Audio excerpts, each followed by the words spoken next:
আসসালামু আলাইকুম বন্ধুরা, সবাই কেমন আছেন? আলহামদুলিল্লাহ আমরা ভালো আছি। তো আজকে আপনাদের একটা কামিজ কাটিং দেখাবো। এই যে দেখেন, আমি একটা কামিজ কাটিং করছি। এটা হচ্ছে আপনার 40 বডির। তো প্রথমে আমি কিন্তু গলার মাপটা নিয়ে নিচ্ছি এখানে, তারপরে যে এখানে বগলের মাপটা নিয়ে নিচ্ছি। এখানে বগলের মাপ নেওয়ার পরে আমি এখানে উপর বডির মাপ নিয়ে নিব। তো আমার এখানে বডি নিয়েছে আমি 11.5,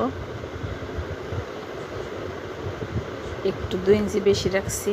তারপরে যে কোমরের মাপ নিলাম, আর কোমরের আর বডির মাছ বরাবর দাগ দিয়ে এখানে আমি পেটের মাপটা নিয়ে নিব। তো এখানে নিচে কোমরের মাপটা দিয়ে এখানে মেজারমেন্ট ঠিক মতো দিয়ে দাগ দিয়ে নিচ্ছি। এখন আমি স্কেল দিয়ে এটাকে দাগ দিয়ে সমান করে তারপর এটাকে কাটিং করব।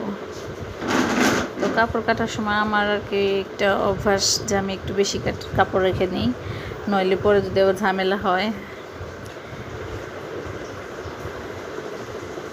এই যে এক্সট্রা দাগ দিয়ে নিচ্ছি, আর যে বগলের শেপটা দিয়ে গলাটা আমি পরে আলাদা ডিজাইন করে বানাবো দেখে আমি গলাটা কাটিনি। এই যে আপনার পুট ডাউন করে নিলাম, তারপরে যে বগলটা কেটে নিব।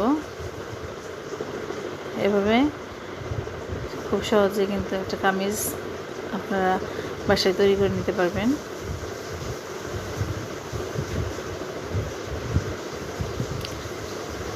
আমার এই কামিজ কাটা কিন্তু শেষ। আমি হাতাটা আগেই কেটে নিয়েছি, হাতার কামিজ কাটা শেষ। তারপর সালোয়ারটা কেটে নেব। সালোয়ার কাটাটা আপনাদের দেখাবো ইনশাল্লাহ।